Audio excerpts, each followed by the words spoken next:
오늘은 방금 말씀드린 대로 우리 민족 화해주일, 전국의 교회가 이제 화해주일로 지키는 날인데, 그러면은 이 분단된 우리 조국 속에서 우리 교회는 과연 어떻게 이 분단된 상황 속에서 교회가 기여해야 되고, 통일을 향해서 우리 교회는 어떤 고민을 하고 우리 자신을 성찰해야 될 것인가? 오늘 이 본문을 통해서 우리가 그런 은혜를 좀 나누면 좋겠습니다. 오늘 본문의 내용은 여러분 너무너무 잘 아시는 내용입니다. 야곱이 장남인 형이 받아야 될 축복을 아버지를 속이고 형을 속여가지고 20년 전에 아버지의 축복, 장남이 받을 축복을 차자인 야곱이 다 도둑질해 먹었어요. 그런 형이 진노하니까 형의 진노를 피해가지고 외삼촌 라반의 집에 가서 20년 동안 생활하는 중에 부인도 정실 둘, 또 첩 둘, 4명의 부인이 얻었고, 거기서 11아들 얻고, 딸 하나 있고, 이제 오는 중에 또 막내 베냐민이 납니다만은, 하여튼 많은 자식을 낳고, 또 종들도 많고, 많은 재산을 일궈가지고 고향으로 돌아옵니다. 고향으로 돌아올 때 그의 마음이 얼마나 좋겠습니까? 설레는 마음이 있죠. 그런데 한편으로는 두려움이 있는 거예요. 형 에서가 나를 용서해 줄까?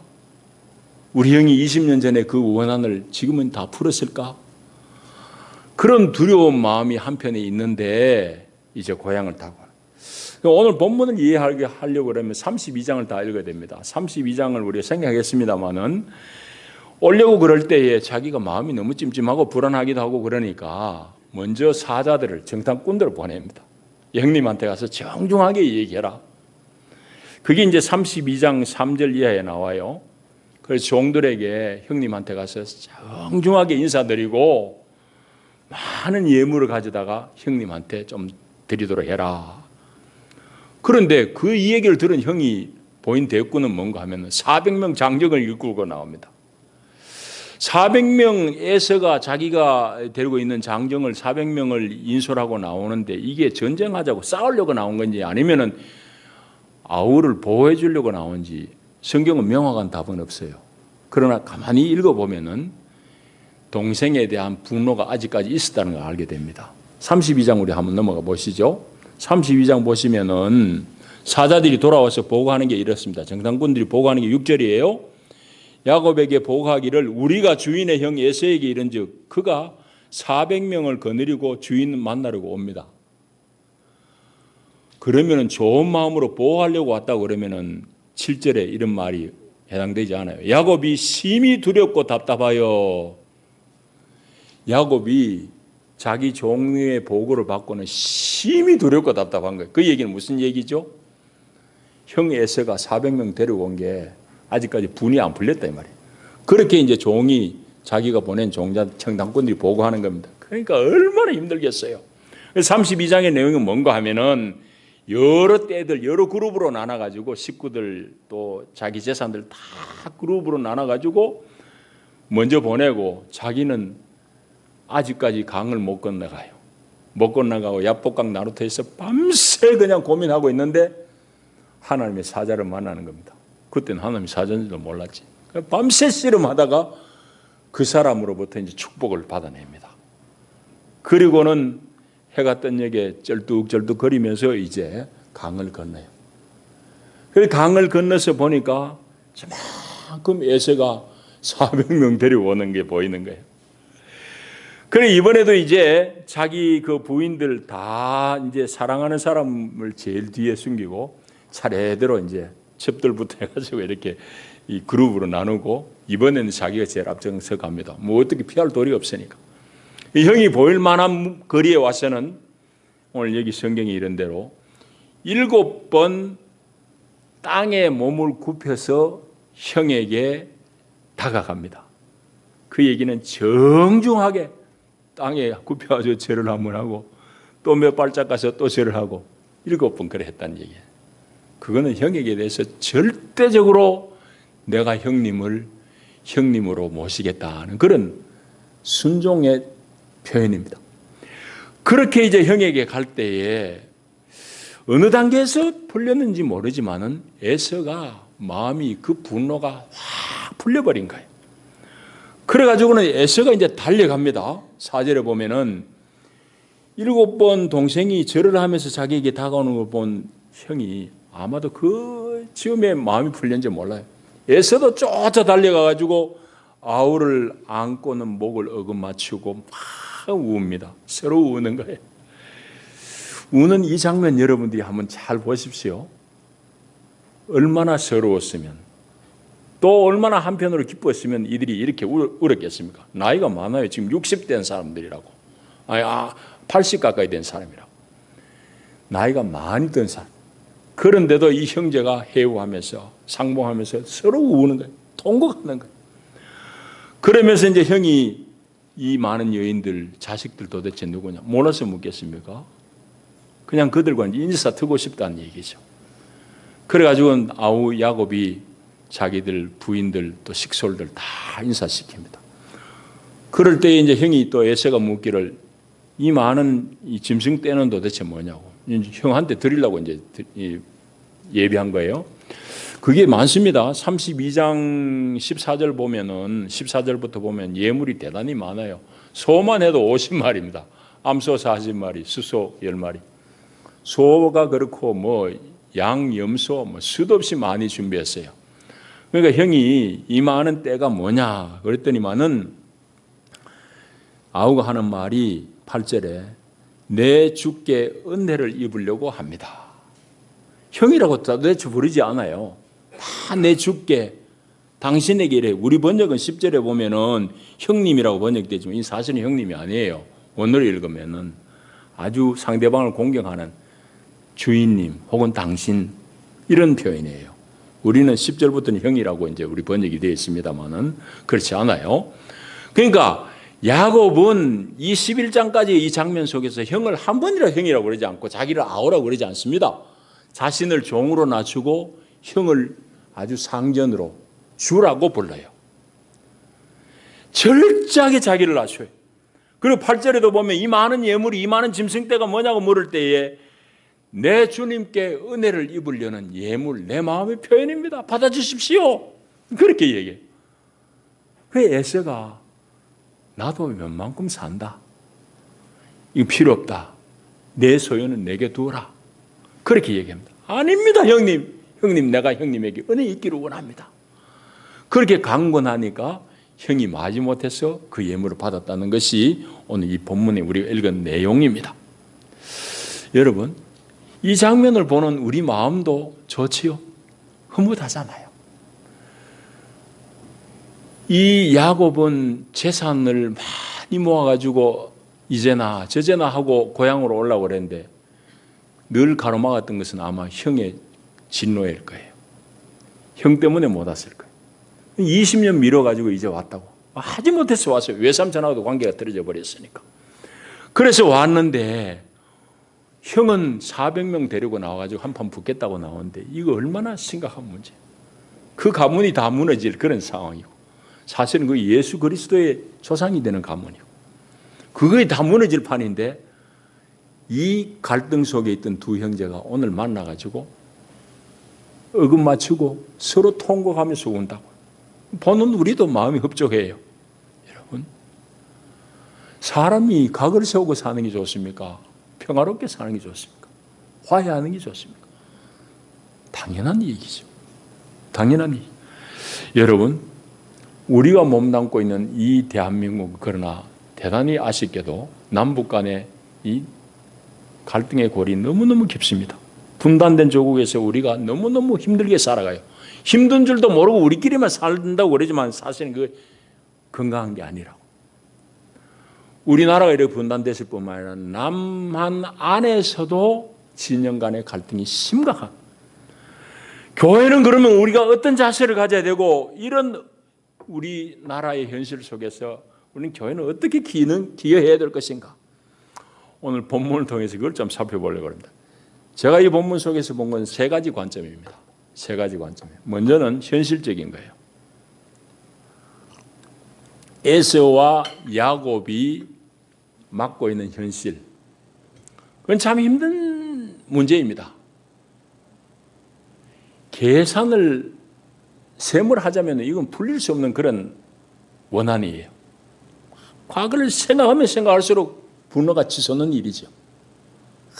야곱 저 사기꾼 같은 놈 말이지. 아버지한테 다 아버지 속여먹고 늙어가지고 아주 눈이 먼 아버지한테 속여먹고 축복을 다 가져가 버려. 뭐 분이 안 풀리는 문제예요. 그게 이제 그들의 현실입니다. 오늘 우리나라의 현실도 마찬가지입니다. 분단된 거 현실이에요. 또 그로 말미암아서 우리 사회 안에서도 분열된 것 이 현실입니다. 현실을 인정하고 나갈 때 이제 답이 있는 거예요. 그러니까 오늘 우리 시대가 특별히 이 시대 가운데 놓여진 우리 교회가 안고 있는 큰 과제고 숙제입니다. 이걸 우리가 어떻게 복음적으로 푸는 거냐? 이건 우리 숙제지요. 여러분 남북이 갈라졌기 때문에 이산가족이 1000만이라고 합니다. 1000만 이산가족. 그들의 아픔은 겪어보지 않은 사람은 알지 못합니다. 그러니까 그들의 아픔을 우리가 쉽게 얘기할 수는 없어요. 당한 사람만이 안다고요. 그리고 남쪽에서도 보십시오. 우리 안에서도 보수 진보 간의 이 분열이 얼마나 갈등이 얼마나 심각한지.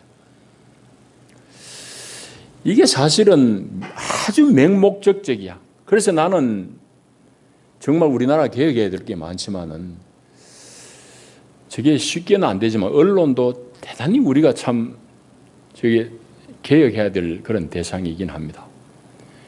이 백성들의 여론을 선도하는 게 언론인데 언론이 건강하지 못한 부분이 사실은 많아요. 그러니까 백성들은 맹목적적이 되는 거예요. 며칠 전에도 참 속으로 그 기사를 읽으면서 저는 울었습니다.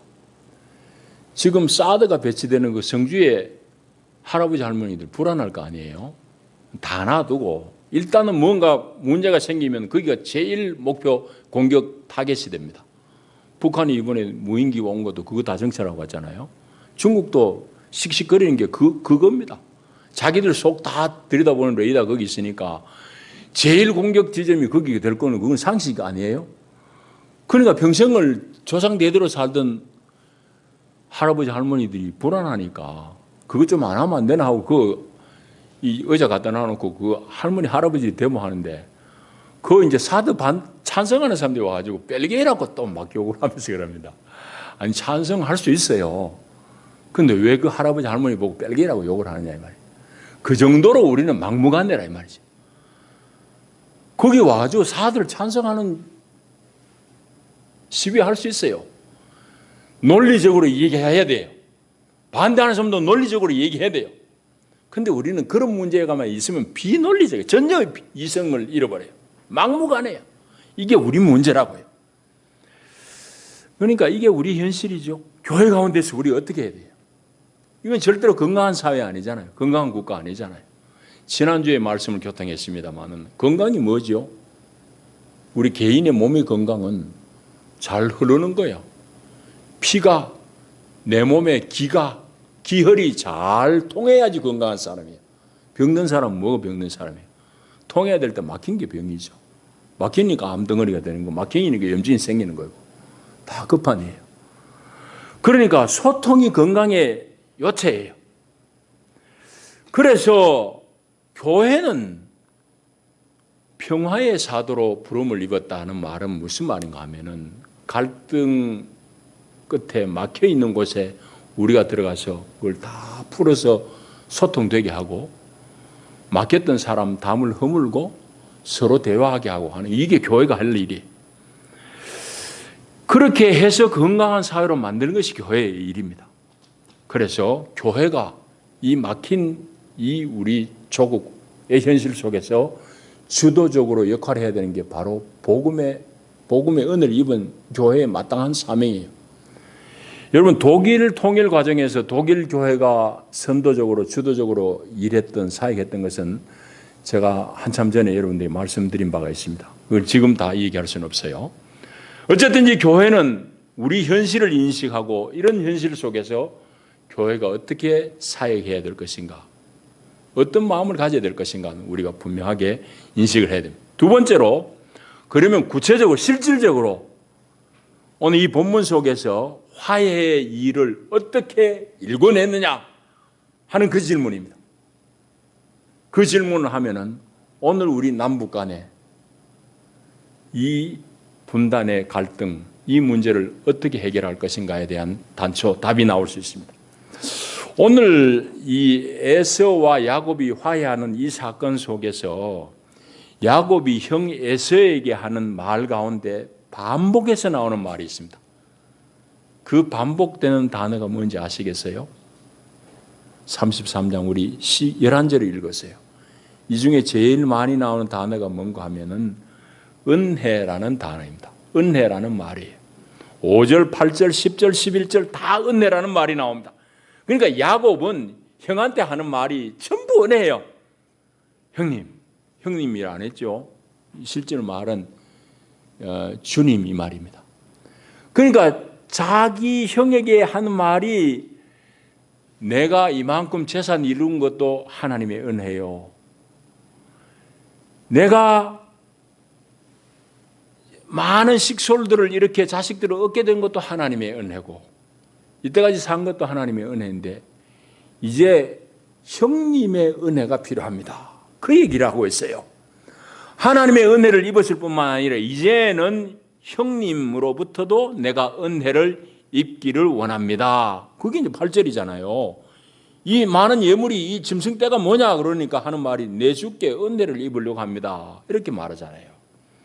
그러니까 야곱은 말하는 말끝마다 은혜를 얘기해요. 그러니까 오늘 이 본문을 속에서 우리가 깊이 알아야 될 것은 이 세상에 하나님의 은혜 없이 우리가 제대로 살아낼 재간이 없어요. 우리 인생이란 것은 처음부터 하나님의 은혜 속에 사는 게 우리 인생이에요. 하나님의 은혜가 없으면 안 되고 하나님이 은혜 주셔서 내가 만나는 사람을 통해서 은혜를 우리가 누리는 것이 우리 인생살이에요. 그런데 소위 가졌다는 사람들 문제가 뭐가 문제인가 하면은 내가 가진 거 충분한데 나 남하고 뭐 별로 관여할 거 없어. 내가 가진 거 내가 쓰는데 뭐 문제야. 이런 마음이 문제입니다. 야곱이 만에 하나라도 그런 생각을 가졌다고 해보십시오. 예를 들어서 뭐 형님 뭐 나하고 별로 각을 세워도 나는 뭐 지장 없어. 내 재산 이만하고 내 밑에 종들 많고 내 새끼들 이만큼 많은데 그건 다 사람이 그때 재산일 때니까 힘일 때니까 내 재산 이래 많고 내 식솔들이 이래 많고 내가 부리는 종들이 이래 많은데 형님 뭐 싫으면 그만둬. 이렇게 했을 수도 있어요. 만일 그렇게 했다면은 어떻게 됐겠습니까? 우리 상상의 영역이지만은 대단히 불행하게 살았을 것입니다. 여러분 돈 가지고 사람이 삽니까? 그건 아니잖아요. 결코 행복하게 살 수 없었을 거예요. 재산은 많이 있었을지 몰라지만 여러분 그러니까 이 땅 가운데 자꾸 불화가 일어나고 분쟁이 일어나는 건 다툼이 일어나는 건 뭐냐? 내가 가진 건 내가 쓰는데 뭐 관여하지 말라는 거예요. 남 뭐 그거 뭐 신경 쓰느냐? 내 복 받아가 내가 잘 살면 되지. 그런 생각들이 사회 갈등을 일으키는 요소입니다. 태도이란 말이죠. 여러분 그래서 야곱과 에서가 다시 이런 만나는 사건을 통해서 정말 우리 개인의 삶뿐 아니라 이 국가적으로도 이 갈등을 해소하는 데는 하나님의 은혜가 임해야 된다는 걸 우리가 철저하게 고백해야 돼요. 여러분 이 계산으로 안 돼요. 계산으로 안 된다니까. 하나님의 은혜가 임해야 되는 거예요. 그래서 여러분 보세요. 어느 시점인지 모르지만 에서가 하여튼 400명 이끌고 씩씩거리며 왔는데 마음이 다 풀어 녹아버리는 거예요. 그러니까 그냥 땅에 절을 넉쭉 7번 하면서 걸어오는 보니까 치근한 마음이 생긴 거지. 그러니까 형도 마음이 다 녹아버린 거예요. 그리고 형도 지도 쫓아가가지고 얼싸안고 서로 운다 이 말이죠. 우리 남한도 북한도 이렇게 얼싸안고 우는 날이 빨리 오면 좋겠습니다. 하나님의 은혜가 임해야 돼요. 그래서 우리가 내가 누리는 것도 내가 다 잘해서 한다고 생각하면 안 돼요. 그런 사람은 은혜도 모르는 사람이고 베풀 줄도 몰라요. 성경에 그런 사람을 위해서 하신 말씀이 있습니다. 신명기 보면은 네가 돈이 많다고 그러느냐? 돈 버는 재능은 누가 주셨느냐? 그렇게 말씀해요. 돈 버는 것도 여러분 지가 벌었다고 생각하면 착각입니다. 돈 버는 재능도 하나님 주신 거예요. 그러니까 모든 것이 하나님의 은혜인 줄 아는 사람이 갈등을 해소할 수 있습니다. 그래서 어떻게라는 문제의 핵심은 우리가 은혜를 인정하자는 얘기죠. 은혜를 인정하고 은혜를 베풀려는 마음을 가져야 되는 거예요. 그거는 개인의 갈등의 영역에도 마찬가지고 남북 간에 있어서도 마찬가지입니다. 우리가 그럴 때에 가능해요. 그런데 국가라는 단위로 보면은 정권에서는 은혜 하면서 마구잡이 할 수는 없잖아요. 그건 교회가 결국 해야 되는 거예요. 독일 교회가 그렇게 했다니까요. 그래서 간단히 다시 말씀드리면 독일 교회가 사실은 자기들이 정부로부터 받는 여러 가지 지원이 많습니다. 그걸 가지고 동독의 교회를 통해 가지고 동독 정부에다가 많이 퍼줬습니다. 그런 식으로 하여튼 독일 교회들은 통일에 있어서 밑거름을 많이 놓았어요. 그리고 정부도 교회를 이용한 면이 없지 않을 거예요. 좋은 의미로 이용한 거예요. 여러분, 정부가 못할 것을 교회가 그래서 할 수 있는 거예요. 정부 당국끼리는 자꾸 법을 이야기하고 따져야 되잖아요. 그럼 어쩔 수 없는 거예요. 물밑에서 법을 넘어서 은혜롭게 대접하는 건 교회의 몫이에요. 자, 그 다음 세 번째 관점입니다. 하나님의 은혜로 결국은 화해가 되었지만은 그럼에도 불구하고 실질적으로 야곱이 가진 태도 가운데서 오늘 우리의 구체적인 태도, 자세, 무언가 그걸 살펴야 됩니다. 야곱이 형과의 화해를 추구하는 이 모습 속에서 오늘 우리 남한의 교회가, 오늘 남한의 백성들이 가져야 될 자세가 뭔지를 살펴야 됩니다. 여러분, 에서를 만나기 위해서 야곱이 어떻게 얼마만큼 준비했느냐, 이 문제를 잘 연구하면은 오늘 우리가 이 갈등, 이 분단의 문제에서 우리가 어떤 자세를 가져야 되느냐 답이 나옵니다. 핵심은 두 가지입니다. 하나는 종들, 사자들을 먼저 보내잖아요. 32장 그 3절부터 보면은 사자를 먼저 보내가지고 아주 정중하게 야곱이 자기 형편을 다 아뢰고 정중하게 형의 마음을 얻도록 시킵니다. 일을 시킵니다. 그 아주 정중함 메시지. 두 번째는 사람은 소금 부은 물 캐이잖아요. 형한테 물 캐이도록 많은 예물을 준비합니다. 그 예물의 정도가 지금 어마어마해요. 양이 220마리인가?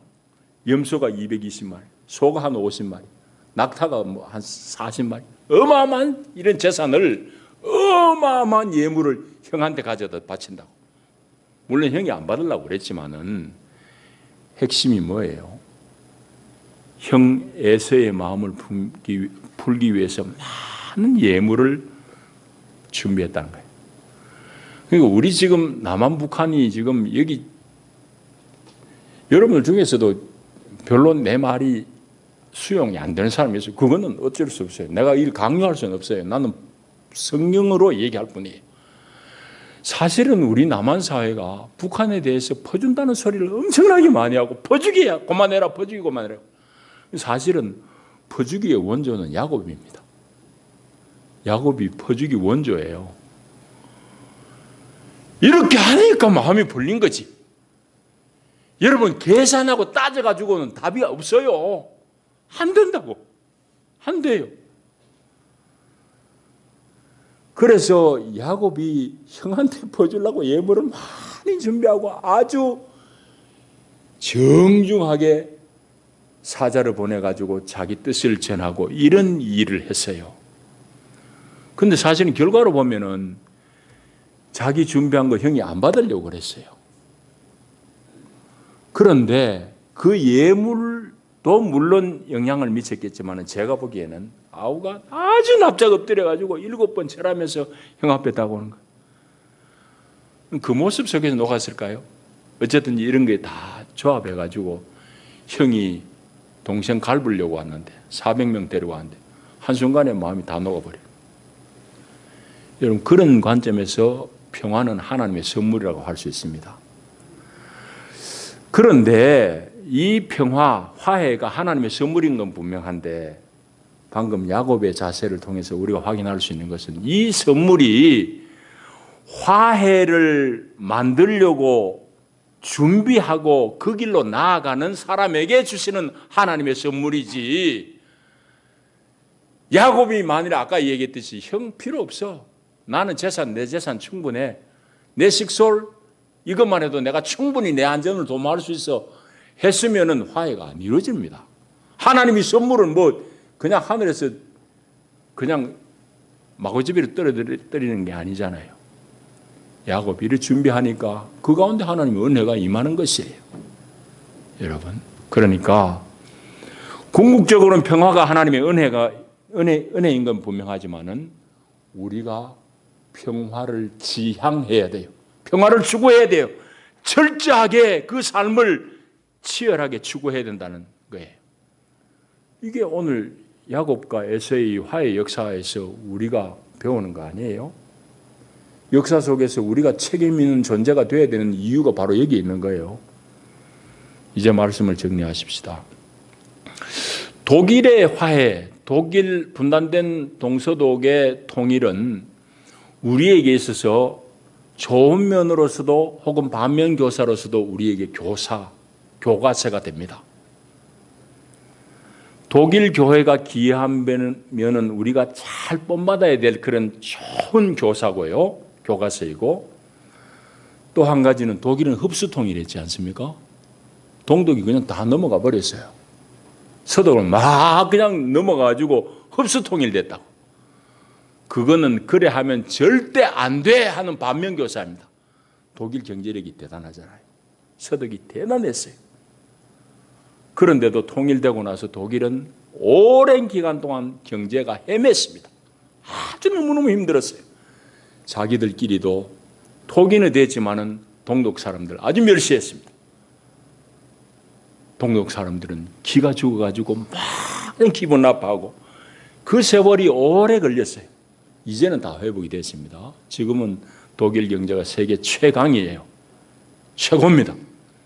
그런데 거기까지 이르기는 데 있어서 흡수 통일로 말미암은 그 상처와 아픔이 오랜 세월 걸렸다고. 그러니까 독일 사람들은 우리에게 그런 통일하지 말라고 아예 얘기하잖아요. 그러니까 그거는 우리가 반면 교사로 삼아야 됩니다. 우리 얘기를 하십시다. 여러분, 그런데 이런 얘기를 고민을 안 해요. 오늘도 한 방 때리면 되지 이러고 앉았습니다. 미국이 있는데. 군사력으로 통일 난망합니다. 우리가 미국과 동맹을 맺었듯이 북한은 중국과 동맹을 맺고 있습니다. 군사력으로 우리가 북한을 자극하면 중국은 자동으로 개입되게 되어 있습니다. 우리 남한하고 미국하고 연결되어 있듯이 저기는 그래 되어 있다고요. 그러니까 그거는 대단히 무책임한 소리예요. 중국하고 한판 붙자는 얘기입니다. 중국 놔두고도 지금 미국이 북한 저거 하나도 지금 마음대로 못 해가고 있는데 중국하고 연결되어 있는데 그거 어떻게 뭐 쏴가 되겠어요? 그건 아예 안 되는 얘기인데 괜히 허투루 하는 사람들 얘기를 속으면 안 돼요. 또 하나, 북한의 저 김정은이가 갑자기 무너지고 와 그냥 저게 정부가 없어지면은 저기 통일이 안 되나? 그것도 대단히 순진한 얘기입니다. 왜냐? 북한의 정권이 무너지고 아주 혼란하게 되면 우리가 들어갈 아무런 법적인 근거가 없습니다. 잘 되면은 유엔이 개입하는 겁니다. 왜? 북한이라는 나라는 법적으로는 지금 우리와 관계없는 제3국이에요. 그 나라가 무너지고 무질서하게 되면 우리가 들어갈 수 있는 자격이 우리한테는 아무것도 없다는 그 권한이. 그런데 정신 나간 사람들이 북한의 김정은이 지금 무너져 버리려 이러고 앉아요. 그것도 대단히 순진한 얘기입니다. 그것도 안 되는 얘기예요, 실질적으로. 그러니까 김정은이 무너지면 우리 땅이 되는 게 아니에요. 법적으로 안 된다. 우리가 불법을 행하려고 하면 되겠지만은 그건 안 돼요. 우리가 국제사회에서 책임 있는 나라로서. 그러면은 답은 뭐예요? 한 가지밖에 없어요. 서로 마음을 통하고 점진적으로 화해해서 통일을 추구하는 그 길밖에는 다른 선택의 여지가 없어요. 그게 우리 지금 현실이에요. 근데 여러분들 듣는 소리는 그거예요. 아닌 소리가 많잖아. 그 사람들은 속을 뒤집어 놓으면 통일하지 말자는 얘기예요. 대단히 우리는 실질적으로 우리는 아픈 얘기지만은 우리나라 정권을 가진 주류 세력들은 계속해서 이어져 오는 기득권 세력들입니다. 친일, 그 사람들이 역시 독재에 연결이 되고 그 사람들이 또 군사 정권에 연결이 되고 다 그냥 그 가진 사람들이 자기 주머니가 안 내놓고 아직까지 왔어요. 세상 좀 바꿔보자고 그러니까 난리 날 것 같이 떠듭니다. 왜? 자기들 거 안 내놓기 싫으니까. 그래서 온갖 저런저런 소리를 잘하는데 우리가 깊이 사고하고 분석을 하면은 그런 말들이 참이 아님을 알 수 있습니다. 백성들이 깨야지 되지. 이거 지금 가진 사람이 제대로 내놓을 리가 없습니다. 그래서 오늘 우리 민족 화해주의를 맞아서 참으로 교회가 말씀 앞에 우리 위치가 정확한지, 우리의 위치, 우리가 걸어가는 이 걸음이 그 복음에 합당한 길인지, 아니면 우리가 말하고 있는 것이 복음에 합당한 말인지 깊이 성찰을 해야 됩니다. 교회도 정신 나간 소리 많이 합니다. 여러분, 이런 소리를 오해하고 들으면 안 돼요. 사실은 나라라는 개념보다 더 우리가 귀하게 여겨야 될 것은 교회입니다. 그런데 많은 목사들이 막 반공을 얘기하면서 하는 명제가 뭔가 하면은 나라가 있고 교회가 있지, 나라 없는데 교회가 있나, 이런 얘기예요. 그거는 성경을 모르는 사람이 하는 소리예요. 여러분, 교회는 나라 없어도 교회는 있습니다. 하나님 나라는 영원합니다. 여러분, 하나님 나라는 영원한 거예요. 나라는 있기도 하고 없기도 하고 그래요. 그리고 이 세상 나라는 다 나중에는 우리 주의 나라가 된다고 계시록에 말씀하고 있기 때문입니다. 그러니까 우리가 추구해야 될 최상의 가치는 하나님의 나라예요. 변치 않는 하나님 나라예요. 그러니까 애국도 맹목적적으로 하면 안 된다고. 뭔지를 알아야 되죠. 근데 목사들 중에서 몇몇이 그래 정신없는 소리를 하면서 막 북한을 증오하는데 앞장서라고 그럽니다. 그래가지고는 그 교인들이 영문도 모르고 앞에 나가 워워거리고 앉아요. 답답한 일이죠. 여러분, 오늘 우리 시대는 우리로 하여금 냉철한 그런 사고를 요청하는 시대입니다. 와와거리가 되는 일이 아니에요. 우리가 서로 자유하고 서로를 존중하는 가운데 상대방을 인정하고, 특별히 남북 간의 관계에 있어서는 오늘 야곱이 한 이 현명한 처신들이 우리에게 많은 답을 줍니다. 그런 얘기를 하자면 너무 많지만은 정말 우리가 잘못 생각하는 게 많아요. 그래서 오늘 교회가 참으로 이 분단된 조국 속에서 어떻게 기여하고 어떻게 우리가 살아야 될지 우리 자신들을 잘 돌아보면서 갈등이 난무한 이 땅 가운데 화해를 이루고 또 남과 북한 사이에서도 우리가 화해를 가져오는 그런 메신저로서의 교회가 우리가 되어야 될 것입니다. 기도합니다. 하나님 아버지, 주의 은혜와 사랑이 큽니다. 오늘도 우리를 도우시고 주 앞에 나와 예배할 수 있게 하시며 하나님 말씀을 통해서 오늘 우리의 위치를, 우리의 삶을, 우리의 현실을 되돌아보고 성찰하게 하시니 감사합니다.